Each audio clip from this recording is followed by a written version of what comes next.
Bismillahirrahmanirrahim. Assalamualaikum warahmatullahi wabarakatuh. Yang terhormat Ibu APT Mentari Lutfika Dewi S.Farm M.Farm selaku dosen pengampu mata kuliah TSLS. Eh, Sebelumnya perkenalkan nama saya Hilmi Fauzanur Hakim. Saya merupakan perwakilan dari kelompok 3 kelas D mata kuliah TSLS. Di sini saya akan mempresentasikan terkait review jurnal untuk memenuhi tugas TSLS. Untuk jurnal yang kami review yaitu berjudul Pengaruh Formulasi dan Eksipien pada Permeasi dan Retensi Kulit Propanolol.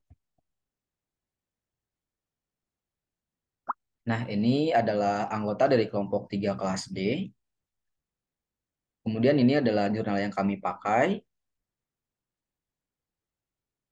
Nah, di dalam jurnal ini disebutkan bahwasannya penelitian ini bertujuan untuk mempelajari perembesan propanolol in vitro dan retensi kulit atau pertahanan propanololnya di dalam kulit setelah aplikasi topikal dari kendaraannya ataupun bentuk sediaannya yaitu semi padat yang berbeda dan diujikan pada kulit babi. Kulit babi ini dipilih karena memang kulit babi ini hampir mirip gitu atau hampir persis dengan kulit manusia. Tujuan akhir dari penelitian di dalam jurnal ini yaitu supaya nantinya hasil pengujian ini akan menjadi dasar untuk pengembangan formulasi topikal baru yang mampu menghasilkan tingkat obat terapeutik di kulit dan juga menghindari penyerapan sistemik. Nah, untuk sediaan semisolid itu sendiri merupakan sediaan setengah padat yang dimana penggunaannya itu topikal atau melalui kulit. Macam-macam sediaan semisolid ada salep, krim, dan juga gel. Nah, dalam penelitian kali ini pun bentuk sediaan yang diujikan yaitu adalah salep propanolol, krim propanolol, dan juga gel propanolol dengan beda-beda formulasi. Propanolol sendiri merupakan salah satu obat golongan beta blocker non-selektif, di mana mekanisme kerjanya yaitu dengan cara memblok reseptor beta 1 ataupun beta 2.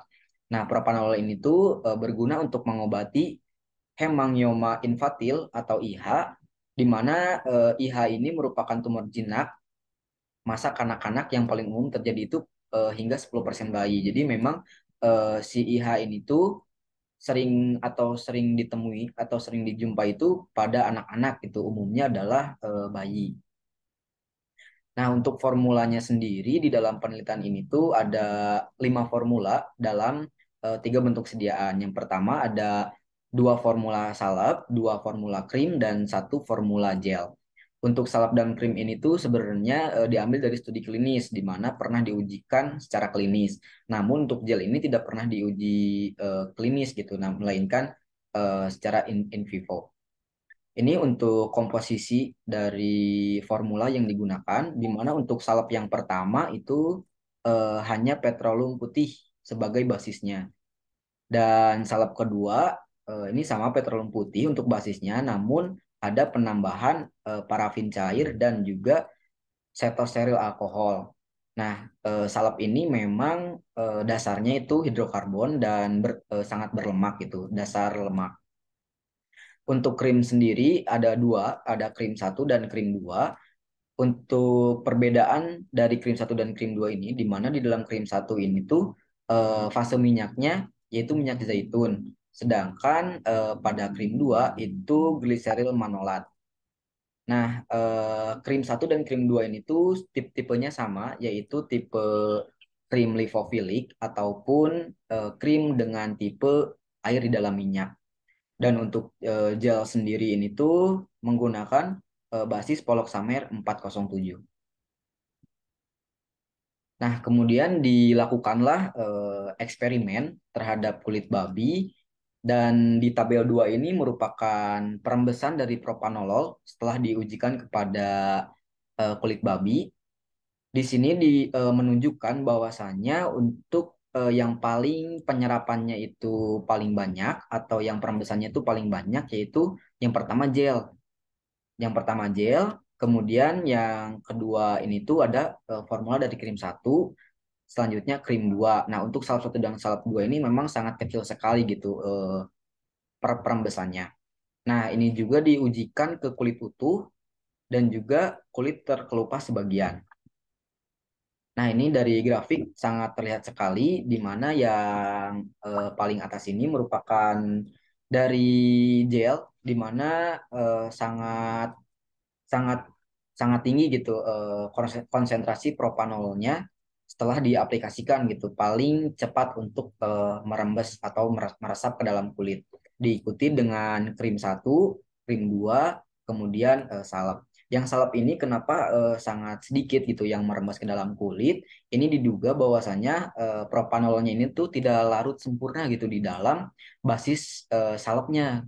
Seperti yang dikatakan tadi, basis salepnya kan menggunakan salep berlemak gitu sehingga diduga gitu si propanololnya ini tuh tidak tidak larut sepenuhnya di dalam basis salepnya. Nah, kemudian ini ada grafik atau ini grafik dari retensi kulit propanolol di mana di sini tuh untuk mengetahui ketahanan propanololnya di dalam kulit. Di sini yang paling tinggi, ini untuk yang A ini tuh merupakan untuk di lapisan epidermis, di B ini ada di lapisan dermis, di mana terlihat krim satulah gitu yang konsentrasinya tuh paling tinggi di dalam epidermis setelah 4 jam kontak dengan kulit. Ini batang yang putih ini menunjukkan pengujian krim satu pada kulit utuh dan batang yang abu-abu ini tuh merupakan pengujian untuk di kulit yang dilucuti atau kulit yang dirusak sebagian ya, atau yang terkelupas sebagian. Nah, yang gel ini tuh eh, oh ya, untuk yang gambar A ini tuh ini di epidermis dan untuk B ini yang di dermis. Nah, di yang dermis ini terlihat bahwasanya yang gel gitu yang konsentrasinya itu paling tinggi. Nah, sebenarnya kenapa yang gel ini di sini di dalam jurnalnya itu yang gel ini dikatakan kurang baik karena eh, kita ini kita ini dalam penelitian kali ini tidak mengharapkan efek sistemik. Jadi dilihat dari diagram ini gitu yang paling baik tuh krim gitu antara krim krim satu maupun krim 2. Untuk gel ini tidak direkomendasikan gitu karena memang ditakutkan terjadi efek sistemik dilihat dari yang tabel perembesan juga untuk gel ini kan paling banyak ya yang merembesnya. Jadi kemungkinan juga nyampe merembes ke dalam dermis sehingga nantinya bisa terjadi efek sistemik dan efek sistemik ini tidak kita harapkan dalam pengujian kali ini. Nah, ini kemudian presentase propanolol yang ada di kulit setelah 4 jam kontak. Di mana di sini juga terlihat krim dengan formula satu itu yang baik, di mana dia yang paling konsentrasinya itu yang paling tinggi di dalam lapisan kulit epidermis kita. Karena memang karena tadi formulanya yaitu tipenya air dalam minyak, sehingga propanololnya ini berada di fase airnya yang dibawa oleh fase minyak. Fase minyak ini dipilih gitu. Kenapa tipenya yaitu lipofilik?